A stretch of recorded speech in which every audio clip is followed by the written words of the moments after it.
Good morning, guys. This is Rusty 78609 in Central Texas, USA, and I am on my way to do my walking at Wally World, Walmart.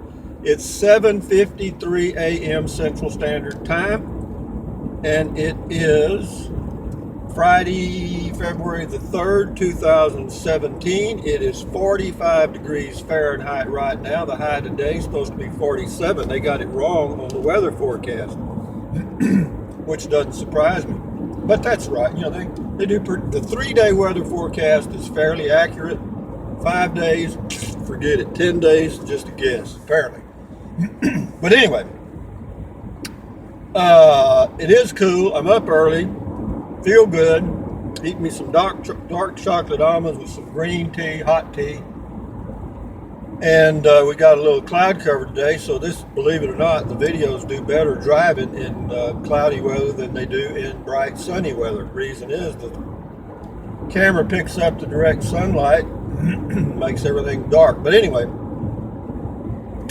we're on Park Road 4 in Central Texas between Inks Lake State Park and Longhorn Caverns State Park. I know that's exciting for you guys that have subscribed for a while. You've only heard this about 6,000 times. But again, this is another one of my viral videos, and YouTube tries to slow down my uploads so that I don't use up all their computer space. When my viral videos are released, their systems are sometimes overloaded. Ha, ha, ha. Anyway, I did a video yesterday and there was a clicking noise in the video, and I can't figure out what it is because I can't hear a clicking noise anywhere. So it must be, I don't know where it's picking it up. But anyway, having said all that, as you know, recently in the past few days, I acquired a Dometic 12-volt electric cooler that you can use for camping or whatever, traveling or whatever you want to use it for. And I have tested it. And I did find out immediately, of course, I knew that going in, that you had to have a power supply to it all the time to keep it running. And I thought I had a solution for it, but I didn't. Because I thought, well, I'll just direct wire it to my 12-volt battery in my Prius, since the battery in the Prius is in the back right actually, that I would get me some alligator clamps with a cigarette lighter adapter thing, the female part, and clip it to my battery and then plug in the cooler, the cigarette lighter adapter, to it. And therefore I would have power to the cooler all the time. I would have. However, that's not a good thing to do because it can cause some problems with the battery. That's one. I found that out from truck drivers, and I also found it out from my son, who used to be a truck driver. It can cause some real issues with the battery when you direct wire 12-volt things to your battery. So that idea went right out the window. Then I thought, well, I'll get me a deep cycle battery, a small one, and use it. Well, that's not a good idea. I just don't want to have a deep cycle lead acid battery in the car, even though they're, quote, sealed. In a Prius, you don't have a lot of space. So if there was any, quote, gas or anything escaping, well, you're going to be right. It's going to be right in your nose. So that went out the window. Then immediately I went to a third solution. I thought, well, hell, in fact, one of the viewers left a comment related to this, said, well, why don't you get you a Power Pac, like one of those jump starter car Power Packs? Well, I did. I went to Napa Auto Parts yesterday and got me a lithium-ion battery Power Pac that weighs 1.2 pounds, and you can plug it into your cigarette lighter to recharge it. Perfect. We're going right along, okay? Everything's working out good. And the guy at Napa, the manager, told me, says, you can also, while you're traveling, you can be charging it and powering your cooler at the same time. Ha, ha, ha. wrong. I got home and I read the instructions, and in the instructions, right above charging the battery, it says, do not charge the unit while you're powering other things or something along those lines. So I thought, well, maybe that's not meant for me because I'm an exception.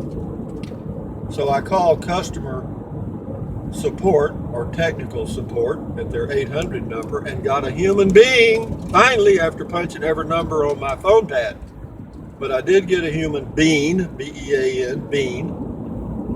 And this human being told me that after talking with someone else, nope, you cannot charge it while you are powering another device. You can power it, or you can charge it, or you can power another device, but that's two separate events. Otherwise, the unit will fail. So that was a big X on the Power Pac. But me not giving up, I thought, well, maybe I could, kind of charge it and just use it at night. So anyway, I charged it up yesterday and hooked it up to the cooler because I wanted to see how fast the power fast the power was drained using the Dometic 12-volt cooler and the Power Pac. The Power Pac has a battery indicator. It shows you the battery level. You punch a little button and it shows you what percentage of battery you have, okay, or how full the battery is at any moment. So I hooked it up to the cooler and I put the cooler on level 4 because I felt like that's where I'd like to keep it all the time while I was traveling, and I let it run. After exactly 1 hour, not 100 hours. After 1 hour, the Power Pac was at 35%. 1 hour. Now, does that mean I got a faulty Power Pac? No. The Power Pac is doing exactly what it's designed for. It's not designed to power 12-volt coolers for extended periods of time. In fact, I read further in the instructions, and I found that it will power a smartphone for up to 5 hours. Ha! How does that relate to powering my 12-volt 3 to 4 amp cooler? Doesn't bode well, folks. It doesn't bode well. And yesterday when I did a video about this, I said, and I meant it to myself too, if there's one more glitch, it's all going back. Well, first of all, let me put in a little caveat here. The Dometic cooler is a good cooler. It has an automatic shut-off when the voltage to it gets below 11 volts, so it does save your battery in your car. But what that means is that your cooler is no longer cooling at that point. So for me, when I'm camping, there may be periods of up to 14 hours that my car is not on. Okay? So that means I would have no power to the cooler for that period of time, and my stuff would get very warm. Okay? And to do any other things like add solar and all these other things that are options, it's like the money pit. So anyway, back to the Dometic 21 something cooler. It functions if you've got a power source for a Dometic cooler, it will work perfectly. It will work as stated. It does cool as stated. Let me say that. If you have power to it all day long, you will have perfectly cool food as far as I can tell. Okay? Even on level 2, it'll cool to 52 degrees. And at level 4, it'll drop down to about 46 degrees. and the fan cuts on not very often, and the fan is quiet. Okay, so it is quiet. It does everything it says it does. Big plus for Dometic 12 volt coolers. However, for me, I want it running all the time while I'm camping, and I don't have a power source that's going to be on all the time, and I don't want to get a lead acid battery or a solar power source that puts on the car or some crap like that. So that's all out. So back it goes. The Power Pac, the 12 volt Power Pac, does exactly what it's designed to do. Okay? It will provide power to jump start your car. It will, apparently, I don't know this for sure, it says that after 2 years of sitting somewhere, it will still retain 70% of its battery charge, even after 2 years. Of course, it's lithium ion, and I believe that's very possible. So what that's telling me is, and after talking to customer support, of course, it's designed to hold a charge so that in an emergency you can start your car. So basically the battery is reserving a large amount of power for that one time when you need it to start your car, and the rest of it is available for your smartphone, etc. However, it drains really quick though when you're using it for those reasons. At least mine does, and that's why it's going back to Napa first thing. It's 8:05 a.m. and I should be there by about 8:10 or 8:12, and it'll be back in their little store. So, in summary, for you folks that are looking for a 12 volt cooler to go camping or traveling with, I highly recommend them if you have a consistent power source to power the cooler.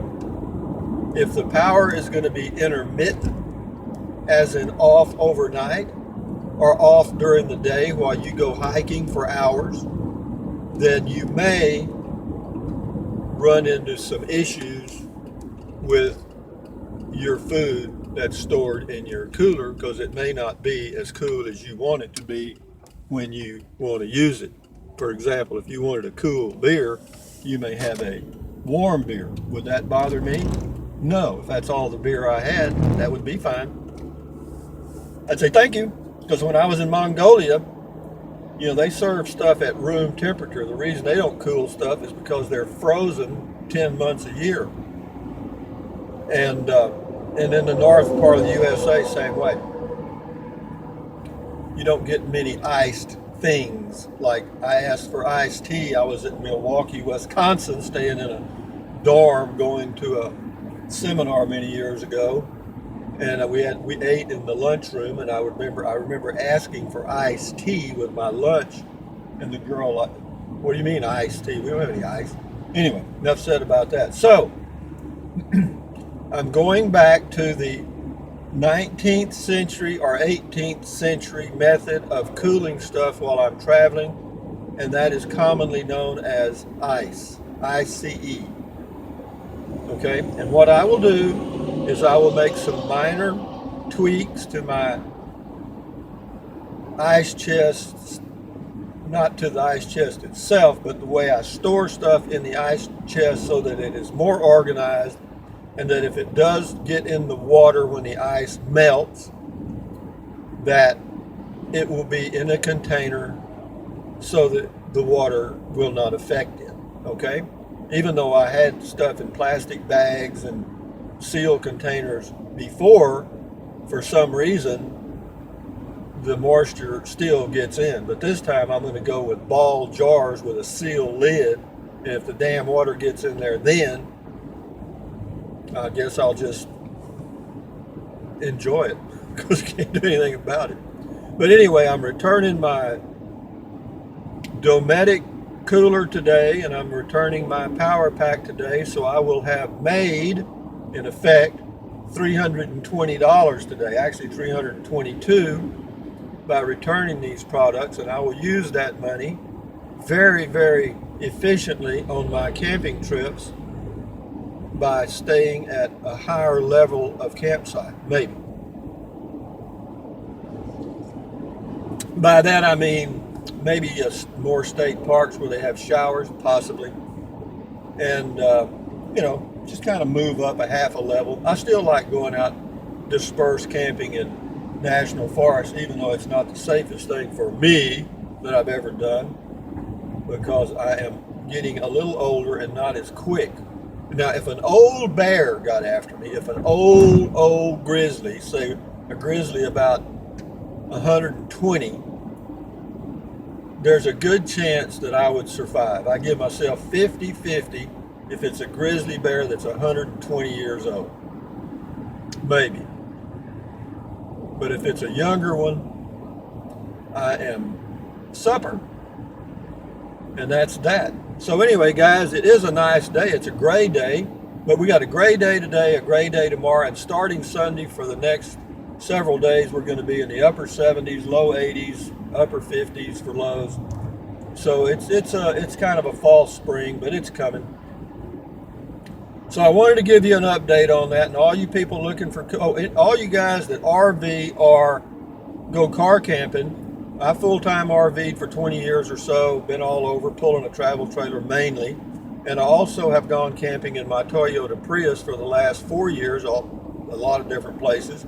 So if you're interested in full-time RVing or RVing at all, or going camping in your car, or even living in a car, look at my playlist on my channel homepage, Rusty78609, and there's a lot of tips there, because there's a lot of things there that I learned the hard way, and that's usually the way that I learn things. I don't mind asking questions, and I do, but you know, until you've done it, you ain't learned it. You know, there's an old teaching method that goes like this: